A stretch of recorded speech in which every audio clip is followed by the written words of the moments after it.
Allah telah memberikan kesempatan kedua kepada saya dan keluarga saya untuk menjadi umat yang lebih baik.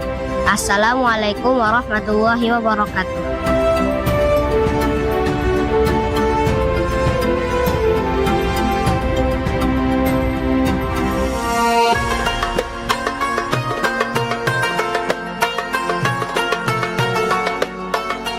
Prestasi membanggakan diraih Abdurrahman Ad-Dakhil Lubis, siswa Sekolah Dasar Islam di Kota Padang yang berhasil meraih juara 1 Hafiz Indonesia 2026. Memiliki kualitas hafalan yang kuat dan tampil konsisten sepanjang perlombaan, membuat Rahman keluar sebagai pemenang. Meski masih duduk di bangku kelas 4 SD, Rahman sudah memiliki hafalan Al-Quran hampir 6 juz.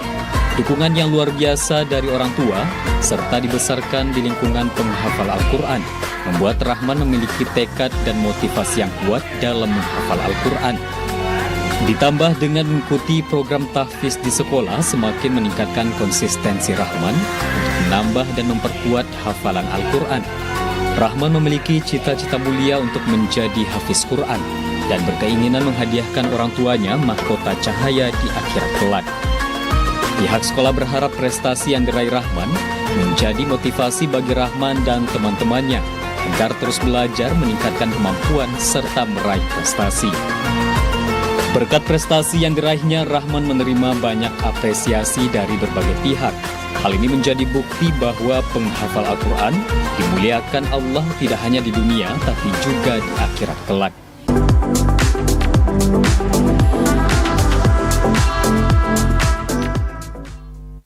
Pemirsa, kembali lagi di Ngobrol Penuh Inspirasi. Nah, itu dia sedikit bocoran berkenaan dengan bintang tamu kita hari ini yang spesial banget ya.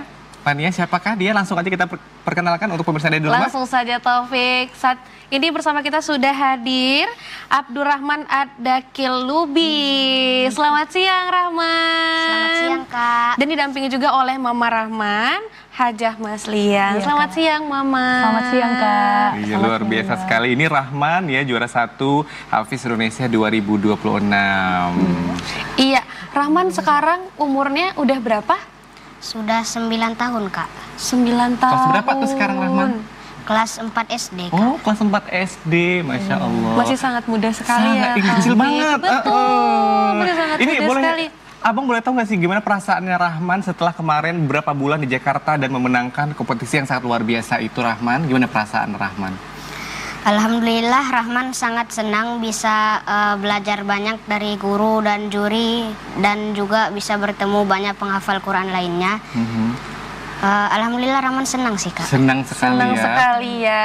Bagaimana pengalamannya selama ada di perlombaan tersebut Rahman? Apakah ada kesulitan-kesulitan selama berlomba Rahman? Ada kesulitan sih Kak, terutama dalam seperti menghafal urutan ayatnya, lalu ayat sebelumnya, sesudahnya. Agak Itu susah. tantangannya yang harus ya. Rahman lalui ya. Nah, ini Rahman ini hadir dan juga bisa menjadi juara 1 ini karena sosok orang tua juga. Betul Tidak akan sekali. mungkin tanpa ada mama dan papa juga. Dan hari ini spesial juga kita hadirkan, ini sebenarnya Hajah ini adalah sahabat lama saya. Wah, berarti memang sudah kenal dari dulu ya Taufik ya. Iya. Gimana Mama Rahman ini di awal memang punya target atau gimana waktu itu? Oh, ketika perlombaan Kak? Iya. Oh, sama sekali tidak. Jadi saya dan ayahnya, Ayah Rahman, berangkat itu motivasinya agar Rahman bisa belajar banyak hal di karantina, kemudian belajar dari komentar juri. Tidak hanya komentar untuk Rahman, tetapi untuk untuk teman-temannya juga. Jadi kita kan sambil belajar ya gitu kan. Kemudian ketika awal kita mau berangkat itu saya sama ayahnya sudah sepakat kita tidak mengejar Juara. maksudnya tuh juara bukan target utama gitu kita ya, bukan tujuan target utama. utama Allah kita. dari Iya, usahanya Itu gitu benar. Itu kalau juara pun itu adalah bonus. Yang penting Rahman mendapatkan pelajaran. Jadi kalau bisa semakin lama Rahman di sana kan, kalau ini Kak, kalau misalnya hari ini tidak lolos kan otomatis tereliminasi. Iya. Sehingga Rahman kan nggak bisa ikut karantina lagi.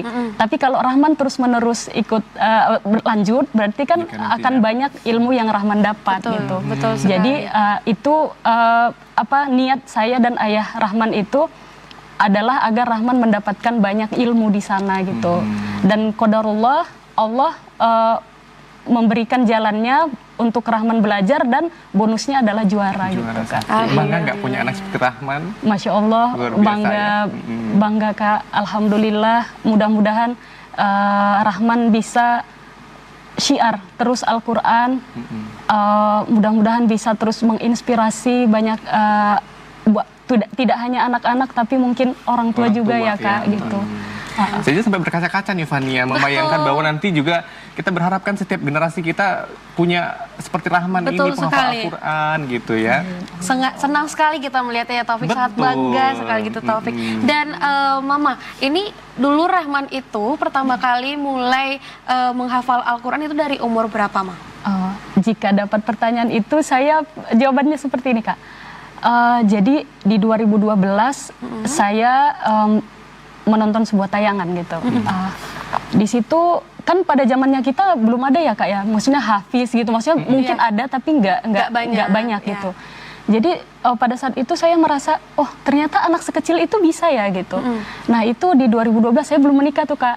Jadi kemudian alhamdulillah Allah pertemukan dengan ayahnya yang satu visi gitu Kak, pengen anak-anak itu hafal Al-Quran. Jadi sebelum Rahman dalam kandungan pun saya sudah berdoa terus, ya Allah jika diizinkan berikan saya anak-anak soleh-solehah penghafal Al-Quran gitu. Nah kemudian pada saat ketika Allah memberikan amanah ke Rahman gitu di dalam kandungan, makin intens lagi Kak usahanya gitu. Saya benar-benar baca Al-Quran gitu, doanya tuh benar-benar ya Allah berikan keturunan soleh-solehah penghafal Al-Quran gitu. Sampai lahir pun murotal itu tidak berhenti Kak gitu di rumah gitu. Dan memang nggak 24 jam gitu Kak. Ketika mereka bermain ada murotal, kemudian nanti boleh juga sih dengan tontonan-tontonan edukasi anak-anak gitu. Tapi ada masanya memang mereka harus mendengar Al-Quran gitu. Kemudian di umur 3 tahun qadarullah tiba-tiba dia sudah hafal An-Naba. Gitu. Karena mungkin memang sudah sering mendengar itu ya. Karena dia sudah sering mendengar, sudah terbiasa, lama-lama dia hafal gitu. Kan memang Allah menciptakan janin itu organ indera pertama yang Allah berikan itu paling utama adalah pendengaran Kak. Jadi memang di situ dimaksimalin gitu. Kemudian Rahman 3 tahun itu, ada bakat nih di hafalan gitu. Dan saya mengajukan proposal nih ke ayahnya. Apa itu proposalnya? Proposalnya, ayah anak kita nantinya sekolah di SD Quran ya, yang memang fokus ke Al-Quran gitu. Jadi alhamdulillah sepakat. Di sanalah terasah lagi kembali kemampuan Rahman di SD Quran itu, karena memang punya kurikulum khusus untuk Al-Quran gitu. Masya Allah. Jadi kuncinya ini untuk para mama-mama yang ada di rumah gitu ya, dimulai dari mungkin saat hamil itu doa, kemudian juga jangan lupa mamanya juga ngaji gitu. Jangan nanti gosip segala macam gitu ya. Jangan anaknya diminta untuk menghafal Al-Quran, mamanya bergosip gitu. Banyak-banyak berdoa, menghafal Al-Quran, kemudian didengerin murotal-murotal. Jadi di rumah itu penuh dengan suasana Al-Quran. Masya Allah. Semakin sering mendengar, maka tentu akan semakin lekat ingatan anak. Rahman, udah berapa juz hafalnya, Nak? Alhamdulillah sudah 6 juz Kak. Oh udah 6 juz. Berarti mulai menghafal pertamanya kapan? Dari sekolah kelas 1 SD atau gimana tuh? Dari rumah sudah menghafal. Oh dari rumah ya, di umur 3 tahun itu ya Mama ya, di umur 3 tahun udah mulai, sudah kemudian mulai 6 juz. Memperkenalkan ini Kak, udah mulai memperkenalkan bacaan Al-Quran, memperkenalkan huruf-huruf Al-Quran itu dibantu juga sama ayah yang memang istiqomah mengajari gitu Kak. Dan hafalan-hafalannya pun ganti-gantian, kadang saya yang murojaah bersama saya, kadang bersama ayah gitu. Harus sabar berarti ya. Oh iya. Gimana? Kalau saya misalnya Fania orang tua gitu, terkadang emosinya luar biasa. Nah ini kuncinya apa nih mamanya Rahman? Apakah memang kita harus sabar, gimana Mama? Kalau saya sebenarnya Kak ikut cara asuhnya Ali bin Abi Thalib. Jadi 0 sampai 7 itu memang menjadikan anak itu raja katanya. Jadi memang ya dipenuhi kebutuhannya gitu kan. Ya diperlakukan lah, dilayani seorang raja.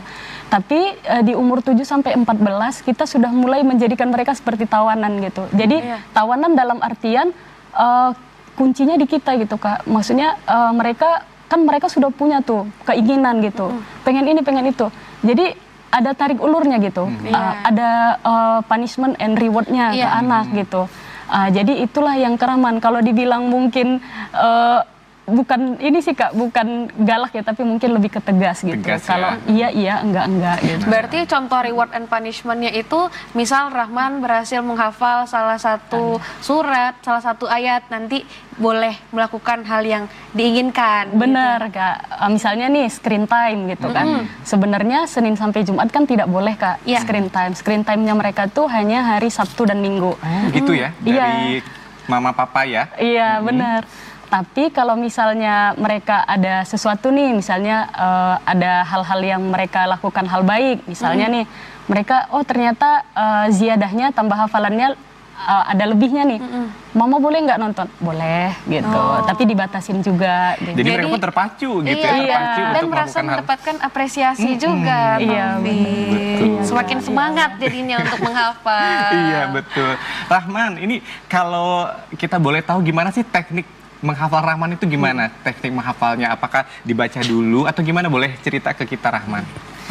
Jadi kalau Rahman biasanya Rahman lihat dulu ayat yang mau dihafal. Setelah itu Rahman baca berulang-ulang sampai nanti kalau sudah dirasa hafal, Rahman tutup mushaf, lalu Rahman coba untuk dibaca dari awal sampai akhir yang dihafal. Kalau Rahman lupa, Rahman akan buka mushaf lagi untuk lihat yang mana yang lupa. Oke, jadi Rahman lihat dulu kemudian diulang-ulang. Diulang. Ini biasanya per ayat atau gimana Rahman menghafalnya? Biasanya ada yang per ayat, ada 2 ayat, 3 ayat atau gimana? Per blok warna sih Kak. Per blok warna. Ini ada Al-Qur'annya khusus gitu Iya, Mama? ada Al-Qur'annya khusus gitu Kak. Jadi emang Al-Qur'an hafalan. Jadi nanti kan ada blok, ada warna-warnanya. Jadi satu blok warna gitu. Jadi nanti biasanya sih Rahman itu Kak satu blok warna sehari ini misalnya di subuh gitu. Menghafal di subuh satu blok warna, nanti murojaah sama ayahnya setelah Isya gitu. Oke, satu blok warna itu biasanya berapa, setengah halaman atau sehalaman atau gimana? Berapa baris itu ya? Berapa baris? Sekitar 1/5. Iya, 1/5 dari halaman itu. Berapa ayat itu kira-kira Rahman? Tergantung ya, tergantung nanti misalnya ayatnya ada yang panjang Sekitar pendek. berapa itu ya? 1/5 ya. Berarti mungkin 2-3 baris ya. 4 kayaknya 4 Kak. ya? Ada Sekitar 5 baris. ayat, 4 sampai 5 ayat. Barisnya. Ini biasanya berapa lama Rahman misalnya satu blok?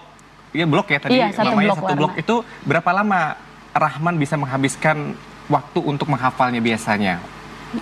Kalau Rahman biasanya familiar dengan ayatnya, sering dengar, bisa setengah jam saja. Setengah jam. Kalau familiar ya, tapi kalau enggak mungkin? Mungkin bisa sampai 1 jam atau bahkan lebih. Oke. Rahman kebanyakan yang paling senang, misalnya Rahman nanti kita hafalan surat ini ya, kata Mama dan Papa. Rahman sukanya menghafal itu di pagi hari, di sore hari atau di malam hari? Pak Rahman sukanya di pagi hari. Oh di pagi hari. Emang jam berapa bangunnya biasanya pagi-pagi? Biasanya jam 4:30. Jam 4:30 udah bangun. Berarti 4:30 nanti sholat subuh dulu, lanjut menghafal, baru siap-siap ke sekolah Rahman. Iya biasanya. Capek nggak bangun jam 4:30 Rahman? Enggak. Udah udah biasa ya Rahman ya. Kalau tidurnya setiap malam biasanya jam berapa? Biasanya kalau lagi kalau nggak banyak kegiatan, biasanya tidurnya jam 9:30. 9:30. Itu kalau nggak banyak kegiatan jam 9:30 udah tidur. Kalau banyak PR, banyak hafalan jam berapa biasanya? Biasanya jam 10. Oh jam 10. Berarti jam tidurnya juga cukup, Taufik. Tadi kan di artikelnya juga gitu ya, bagaimana agar anak tuh punya daya tangkap yang cepat tuh mereka diatur daya waktu istirahatnya. Waktu istirahatnya tertata jam 10 sampai jam 4:30 lanjut menghafal. Makanya cepet ingat. Betul sekali. Betul sekali. Dan Mama selama memotivasi Rahman untuk menghafal, apakah kan namanya anak-anak ya, terkadang mungkin ada kayak aduh bosen gitu, aduh capek kira-kira ada nggak Mama permasalahan seperti itu? Oh pastinya ada Kak. Jadi tantangan penghafal Al-Quran itu kan memang istiqomah ya Kak. Jadi keistiqomahan gitu. Terkadang jadi disitulah peran kita dan sekolah agar anak-anak tetap istiqomah gitu Kak. Jadi kalau untuk kendalanya anak-anak kan Kak pasti ada moody ya. Iya betul, gitu, namanya kan. juga anak-anak. Iya. Pengennya main gitu Iya ya. benar. Iya. Jadi kalau dia sedang nggak mood gitu. Jadi kalau nggak mood nggak bisa dipaksa Kak. Oh gitu Jadi ya? Karena kalau misalnya nanti dia terpaksa mungkin bisa jadi kayaknya udah deh capek muak gitu ya. Iya benar. Tapi ketika tidak ada paksaan ya seikhlasnya, semangatnya berarti. Iya benar. Dan juga selalu kita reminder, Abang, ini Al-Quran maksudnya tuh menghafal Al-Quran itu niatnya harus lurus dulu gitu. Abang mau menghafal Al-Quran itu untuk apa gitu kan? Bukan hanya untuk target sekolah atau untuk biar hafalannya banyak. Jadi ayahnya tuh sering reminder Rahman agar Abang itu meluruskan niat. Abang menghafal Al-Quran itu untuk Abang, untuk masa depan Abang nantinya. Karena ayahnya dan saya tuh selalu bilang ke Rahman bahwasanya hafalan itu mau jadi apapun nanti itu hafalan itu harus ada. Jadi melindungi kita dari hal-hal yang Allah nggak sukai gitu kan. Wow, Masya Allah. Nah, menarik sekali nih Fania ya, perbincangan kita dengan pemenang dari Hafiz Indonesia 2026, ada Rahman dan juga mamanya, Mama Haja, Mama Rahman ya. Tapi sebelumnya kita break dulu Fania, tetap bersama kami dalam program Ngopi, Ngobrol Penuh Inspirasi. Pemirsa, kita masih di Ngopi, Ngobrol Penuh Inspirasi. Masih bersama Rahman. Iya, ya. Dan juga ada mamanya Rahman di sini. Betul sekali. Betul sekali. Kita tadi sudah bercerita tentang bagaimana Rahman menghafal Al-Quran, kiat-kiat dari Mama juga. Tapi Fania penasaran nih, Mama Rahman. Kira-kira ini apakah perlombaan pertama yang diikuti oleh Rahman atau pernah ada sebelum-sebelumnya? Rahman sudah sering lomba Kak, sudah sering lomba, sering diutus dari sekolah untuk ikut lomba. Jadi terkadang kan ada nih Kak orang, apa ini kok anaknya diikut lombakan terus sih gitu ya Kak ya, mungkin ada beberapa. Kalau saya sih sama ayahnya itu lomba itu akan mengasah anak, jadi mengasah mentalnya anak untuk tampil di depan umum gitu. Mengasah anak juga akan keilmuannya gitu Kak. Jadi terkadang kan kita bisa dapat ilmu dari mana saja. Jadi lomba-lomba yang Rahman ikutin itu alhamdulillah itu dari komentar-komentar juri itu banyak dapat dapat ilmu gitu, dapat ilmu Kak. Kami pernah di salah satu lomba Kak, itu saya sama ayahnya kan juga fakir ilmu ya Kak gitu kan. Jadi kami ikut ke satu lomba itu. Jadi kami hanya duduk 2 jam di situ, tapi Masya Allah ilmunya ke kita itu benar-benar banyak gitu. Jadi lomba-lomba itu bermanfaat juga untuk anak gitu. Kalau di versi saya dan suami memang saya. Betul, karena ketika lomba tentu otomatis ya kita namanya nervousnya segala macam, membuat mentalnya kuat gitu ya. Jadi dia tenang ketika udah terbiasa otomatis kan dia punya ketenangan jiwa ketika ada perlombaan. Betul sekali, dan juga mungkin komentar-komentar dari dewan juri ataupun masukan-masukan dari teman-teman sesama lomba bisa jadi pelajaran yang bagus juga ya Rahmannya. Tapi Rahman sejauh Rahman ngikutin perlombaan, pernah nggak Rahman misalnya belum menang waktu itu pernah mengalami? Pernah. Gimana perasaan Rahman dan bagaimana sih Rahman untuk membuat lebih semangat lagi? Kalau Rahman, kalau lomba tidak menang, Rahman bersyukur saja, tidak apa-apa. Kenapa? Karena menurut Rahman lomba itu gimana ya? Bukan untuk ini. Lomba itu bukan harus menang begitu ya? Bukan harus menang ya, yang dikejar menang. bukan menang. Yang dikejar bukan menangnya, tapi yang dikejar ilmunya. Oh, Masya Allah, luar biasa sekali. Nah, kita kan Fania juga tahu yang kemarin diikuti sama Rahman itu kan tiketnya udah nasional dari Sabang sampai Merauke, dan itu udah keren banget pokoknya. Dan itu menghabiskan waktu berapa bulan Mama?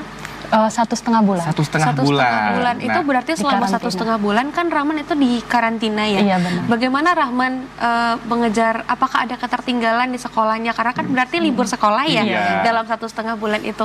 Bagaimana Rahman mengejar ketertinggalan dari teman-teman, pelajaran, PR segala macamnya?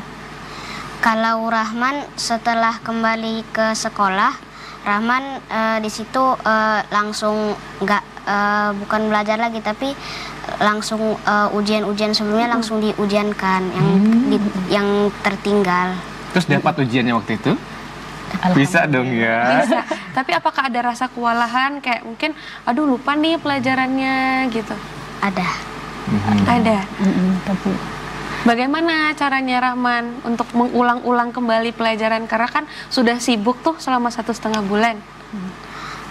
Kalau Rahman biasanya sehabis pulang sekolah dibaca lagi bukunya. Dibaca lagi bukunya. Berarti memang selama perlombaan ini memang tidak ada pelajaran sekolah nggak bisa waktu itu ya? Benar. Jadi alhamdulillah Kak, sekolah support banget Rahman ikut kegiatan ini. Jadi dari kepala sekolah sendiri pada saat mau berangkat itu sudah bilang, Rahman fokus aja sekolah, fokus aja ke pertandingan. Nanti untuk urusan sekolah nanti Rahman susulan saja. Jadi ketika waktu itu kan Kak itu ujian semester. Pada saat itu ujian semester. Jadi diberikan keringanan kepada Rahman sehingga kalau tadi Rahman bilang ketertinggalannya itu bisa kan dari setelah selesai ini Kak karantina itu kan masih ada jeda waktu Kak sebelum masuk ke ajaran barunya gitu. Jadi pada saat itu di situ kan karena mau ujian susulan harus belajar. Jadi ngejar ketertinggalannya dari situ gitu. Alhamdulillahnya ada waktu untuk bisa mengulang-ulang sebelum ujian kembali. Nah, iya Kak, dan itu kemurahan hati dari kepala sekolahnya memberikan jeda waktu gitu kan Kak untuk Rahman bisa ikut ujian susulan di setelah masuk sekolah lagi gitu. Baik. Lalu Rahman selama di karantina itu kan banyak tuh pengalaman yang didapat dan kegiatan-kegiatan. Boleh nggak kita tahu nih gimana sih kegiatan-kegiatan Rahman selama di karantina, mulai dari pagi sampai mungkin sore atau malamnya ngapain aja Rahman? Jadi Rahman setelah bangun, Rahman sebelum waktu subuh Rahman bangun, lalu Rahman sholat tahajud. Setelah itu menunggu waktu subuh, Rahman baca Al-Quran dulu. Setelah itu masuk waktu subuh, Rahman sholat. Setelah itu Rahman lanjutkan juga baca Al-Qurannya sampai nanti sekitar jam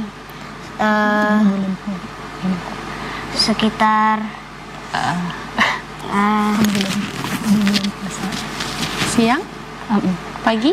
Jadi gini Kak, jadwal tiap hari itu kan dia nggak menetap ya Kak, karena kan mungkin hari ini temennya syuting, dia nggak syuting gitu. Jadi kalau dia jadwalnya sedang syuting, kegiatannya tadi Kak seperti itu. Pokoknya menghafal di situ ya. Itu jam 5:30 udah berangkat ke studio. Iya, 5:30 itu udah berangkat ke studio gitu. Jadi nanti di sana sampai mendekati asar, baru pulang ke hotel. Malamnya itu kelas karantina. Oh, kelas karantina. Padat berarti ya? Padat. Di kelas karantina itu belajar apa aja Rahman? Ada belajar untuk syuting besoknya, lalu diajarkan juga metode menghafal urutan ayat. Misalnya ditanya ayat 15 apa, jadi diajarinnya per 5 ayat. Jadi misalnya ayat 5 ini, lalu nanti ayat 10 gini seterusnya. Jadi nanti kalau misalnya ditanya ayat 7 apa, tinggal ingat ayat 5 lalu lanjutkan 2 ayat itu. Masya Allah. Tapi ini benar ya, maksudnya kita aja ngelihat atau menyaksikan itu kan hafalnya harus kuat banget gitu ya, harus seolah-olah membayangkan Al-Quran itu sehingga kan kayak tadi lompat-lompat ayat segala macam harus bisa. Masya Allah. Pengen nggak punya? Banget ya. Jujur speechless. Iya. Nah Rahman pasti pulang dari Jakarta kemarin pasti banyak fansnya dong nyampe di Kota Padang di sekolah. Iya, gimana perasaannya waktu itu pas nyampe di sekolah? Rahman rasanya agak malu aja sih. Malu, Kenapa malu? Kan berprestasi. nggak ada kayak dilihat-liatin. Habis itu dibilang, oh ketemu seleb gitu. Senang dong berarti? Senang sama agak malu juga sih. Iya, harus menjaga juga berarti ya. Masya Allah. Tapi setelah itu teman-teman Rahman ada nggak yang ingin bercerita dengan Rahman kayak, Rahman gimana sih cara ngafalnya, atau minta-minta ajarin ke Rahman gitu, ada nggak? Nggak ada. Mungkin kan di sekolah udah sama-sama gitu, sama-sama Iya, belajar bener, ya. bener. Nah, kita juga pengen juga nih Fania Iya. menantang ya, nantangin Rahman untuk bacain Salah satu surat ya, tapi karena kita juga pengen mendengar bagaimana Rahman ketika membacakan salah satu surat-surat dari Al-Quran. Surat Iya. apa nih enaknya, Taufik? kalau kan dari ini ya Al-Baqarah aja kali ya. Boleh, Iya. ayat berapa ya? Iya, Al-Baqarah ini kira-kira Fania maunya berapa? Ya, ayat ke-68 sampai 69. Nah, boleh Siap? tuh, 2 ayat. Bisa? Bisa. Bisa? Iya. Boleh, Kita mulai silakan. dari sekarang. A'udzu billahi minasyaitonir rajim. Bismillahirrahmanirrahim. Qalu ud'u lana rabbaka yubayyin lana ma hi. Qala innahu yaqulu innaha baqaratun la faridun wala bikr awanum baina dhalik faf'alu ma tu'marun. Qalu ud'u lana rabbaka yubayyin lana ma launuha. Qala innahu yaqulu innaha baqaratun safra'u faqi'un launuha tasurrun nadhirin. Sadaqallahul azim. Masya Allah, Masya Allah, luar jujur biasa ya. merinding. Makhrajul hurufnya, mantap sekali. Dari Gimana? cara membacanya pun betul Masya Allah ya, Taufik. Iya. Itu yang ngajarin iramanya di sekolah atau gimana, Rahman? Atau Rahman lihat-lihat gitu? Rahman belajar iramanya dari guru Rahman di sekolah. Oh, di sekolah. Jadi gurunya ada les terpisah dari sekolah. Oh, ada les terpisah juga. Iya. Berarti mandiri ya, Mama ya? Iya, jadi saya yang meminta untuk Ustazah Adel namanya dari sekolah itu, Ustazah, karena kan Ustazah yang sering mendampingi Rahman lomba gitu.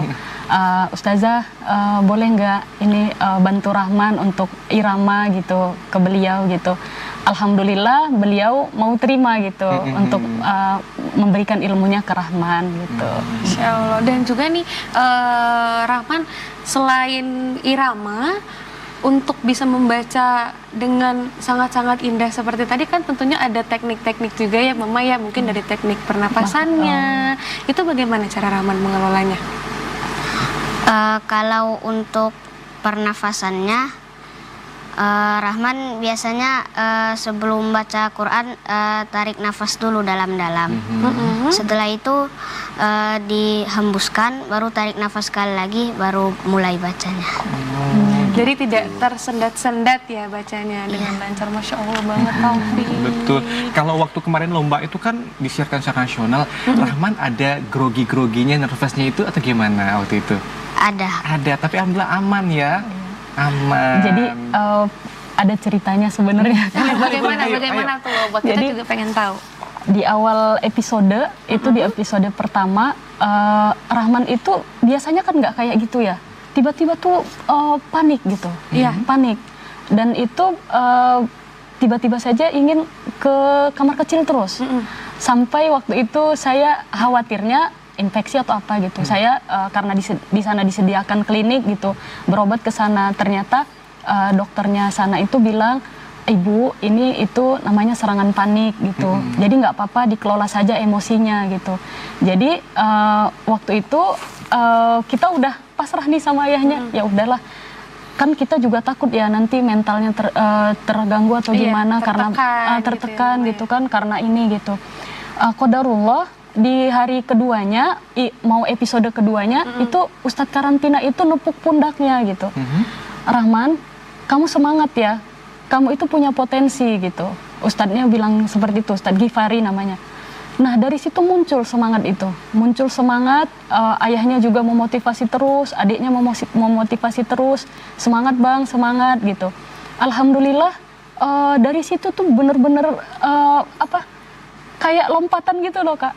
Lompatan semangat dia, lompatan kekuatan mentalnya itu memang diuji di panggung itu. Dan alhamdulillah itu yang salah satu yang paling kami syukuri sama ayahnya adalah keberaniannya untuk melawan tantangan dirinya sendiri gitu. Masya Allah, betul sekali karena sebetulnya di depan orang banyak dan juga kompetisinya nasional pasti ada rasa grogi, gugup. Kita aja kalau di situ belum tentu bisa. Belum tentu bisa. Demam kita mungkin ya, Pulang. Iya, pulang nangis pulang gitu ya. Nah ini kan menarik ya. Saya pengen mengambil dari sisi mama papa dulu ya untuk seorang Rahman. Beliau hadir saat ini pasti berkat doa dan juga support dari mama papa. Kalau misal mohon maaf, kalau mama hari ini memang fokus untuk ibu rumah tangga atau gimana? Iya benar Kak. Kalau papa? Ayahnya bekerja di bandara Kak, Tower BIM itu di air traffic controller namanya Kak. Nah, pemandu lalu lintas udara. Iya. Saya pengen lihat dari sisi figur papanya dulu ya, dari Rahman. Kan memang papa bekerja. Kapan sih biasanya papa ini punya waktu untuk Rahman? Di segi-segi mana papa biasanya untuk fokus ke Rahman, membantu Rahman misalnya dalam hal murojaah segala macamnya gitu. Oh iya. Peran ayahnya sangat penting sekali Kak. Sebenarnya setelah Rahman sudah mulai menghafal, jadi di awal-awal memang saya yang paling banyak porsi untuk mendampingi Rahman gitu. Seperti mengajarkan huruf hijaiyah dan segala macam. Tapi setelah Rahman sudah mulai menghafal, itu porsi ayahnya sudah lebih banyak untuk menemani Rahman murojaah gitu. Karena ilmunya juga lebih banyak dari saya tentunya kan. Jadi beliau yang lebih mengerti gitu, mengerti makhraj, tajwid. Jadi untuk mengajarinya itu insya Allah pasti setiap hari itu pasti ayahnya minta Rahman itu untuk murojaah Kak. Kalau misalnya ayahnya dinas siang atau dinas malam, nanti murojaah sama ayah itu di pagi hari. Tapi kalau ayahnya misalnya dinas pagi, berarti di rumah kan ayahnya sudah bisa mendampingi Rahman kalau nggak maghrib isya gitu Kak. Berarti memang selalu didampingi. Betul. Ya. Iya benar ya. Karena memang sebetulnya support dan juga bantuan dari peran dari orang tua betul-betul sangat-sangat penting untuk perkembangannya. Iya. Berarti kalau porsinya Mama Rahman berarti saat misal papa nggak bisa, berarti mama yang membantu untuk murojaah. Iya Kak. Suka mana Rahman didampingi mama atau papa saat menghafal Al-Qur'annya? Dua-duanya suka ya. Ini jangan pertanyaannya menjebak nih kan. Nggak mungkin nggak bisa dipilih Taufik. Iya. Rahman punya target kapan mau hafal 30 juznya? Udah punya target? Insya Allah secepatnya. Insya Allah secepatnya. Cita-cita Rahman apa sih sebenarnya? Ya. Mau jadi penghafal Quran 30 juz. Oh, Masya Allah. Masya Allah. Kalau segi yang lain nggak, misal jadi pilot kayak, jadi dokter polisi, kayak, jadi apa gitu? Belum. Belum ada, karena memang sebetulnya tujuan utamanya sekarang tuh itu. Iya. Tapi Rahman pernah cerita ke mama gitu berkenaan dengan cita-citanya, apakah memang cita-citanya hanya menghafal Al-Quran ini dulu? Oh, namanya anak kecil ya Kak, kadang ganti-ganti. Kalau dulu katanya pengen jadi tentara, terus pengen jadi imam Masjidil Haram, kayak gitu-gitu. Jadi, tapi saya selalu tanamkan ke Rahman bebas, mau memilih cita-cita apapun itu bebas. Tapi Rahman harus penghafal Al-Quran. Karena untuk menjaga Rahman seperti yang saya sebutkan tadi Kak gitu. Jadi apalagi di zaman sekarang ya Kak, tantangan kita banyak gitu. Betul sekali. Jadi agar terhindar dari hal-hal yang Allah itu nggak sukain, jadi Rahman harus punya hafalannya. Jadi bukan Rahman yang menjaga Al-Quran, tapi Al-Quran yang menjaga Rahman gitu. Masya Allah. Nah, kita boleh tahu juga nggak sih jadwal Rahman yang dibikin oleh Mama, misalnya dari pagi, kemudian Rahman ini boleh mainnya sekitar setengah jam atau apa? Apa sih yang biasanya Mama rutinkan untuk menjaga pola hidup seorang Rahman itu, Mama? Iya. Seperti yang tadi Kak, bangun gitu, sholat, nanti akan ziyadah itu menambah hafalan. Kalau nggak menambah hafalan, dia harus murojaah itu mengulang hafalannya gitu. Jadi nanti pulang sekolah jam 3 kan itu udah asar kan Kak, sholat asar, nanti istirahat aja. Mau istirahat, mau tiduran atau apa gitu atau kan. mau main juga nggak apa-apa gitu ya, main. Tapi sebenarnya jarang sih dia tidur juga, ini kan jarang tidur siang juga gitu. Oh, jarang tidur siang? Iya, jarang juga. Karena kan tidur setelah asar itu agak saya larang sih Kak. Kurang dianjurkan juga iya, ya. gitu. Tapi terkadang sih ketiduran juga. Namanya juga aktivitas di sekolah kan banyak juga. ya. Bangunnya juga udah dari jam 4:30. Iya gitu. Nah, dan saya nggak menganjurkan mereka tidur setelah pulang sekolah tuh, nanti kan tidur terus bangun nanti susah tidur malam gitu. Betul. Jadi mendingan dia nggak tidur gitu, nanti sholat maghrib dia akan belajar dulu Kak, belajar. Jadi memang tipe Rahman ini pembelajar kan. Jadi nggak harus kita suruh pun dia memang. Itu dari mamanya atau papanya yang turun, dua-duanya kali ya? Suka belajar ya. Jadi itu emang dia udah nyiapin buku sekolahnya, udah nyiapin PR-nya gitu.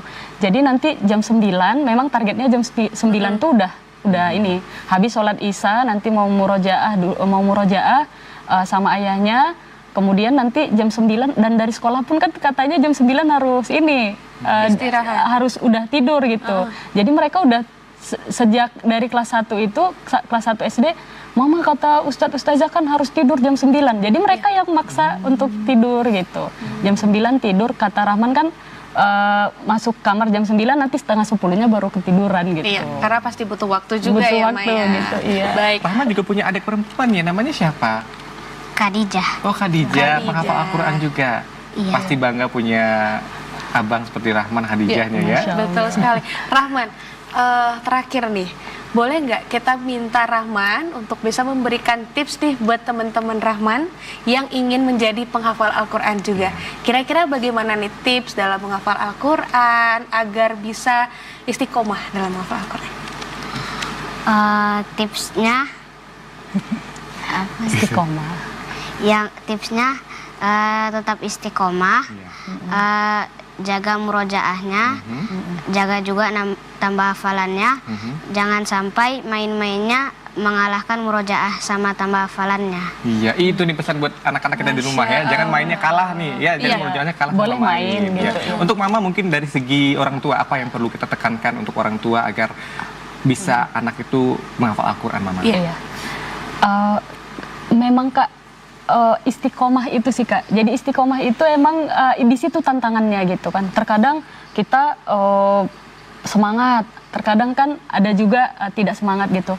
Jadi kalau memang harus dirutinkan, memang harus dari kitanya yang tegas kepada anak, Rahman, kamu misalnya kamu punya target ini, jadi kita terus yang ingetin dia. Tapi bukan berarti juga kita membebani dia gitu ya Kak, gitu. Jadi memang istiqomah itu memang yang harus dipegang oleh seorang orang tua agar anaknya bisa menjaga hafalannya. Karena hafalan itu Kak seperti mengikatkan unta ke rumput gitu. Jadi saking gampangnya hilang hafalan itu, itulah perumpamaannya gitu. Sehingga istiqomah itu perlu agar anak itu terus menjaga hafalannya agar tidak hilang gitu. Iya, itu dia istiqomah dari segi orang tuanya ini yang juga terkadang agak susah gitu ya. Iya. Orang tua juga harus sabar-sabar. Iya, mudah-mudahan dengan kehadiran Rahman hari ini bisa memberikan inspirasi untuk kita sebagai orang tua juga untuk istiqomah gitu ya. Betul, bisa memotivasi kita semua juga untuk bisa menghasilkan penghafal-penghafal Al-Quran di generasi ini. Terima kasih Rahman sudah hadir di Studio TVRI Sumatera Barat, juga Mama terima kasih sudah meluangkan waktunya. Mudah-mudahan sukses selalu. Amin. Kita tunggu nanti hafalan 30 juznya ya. Amin, ya Ya Allah, Rabbal Alamin. amin.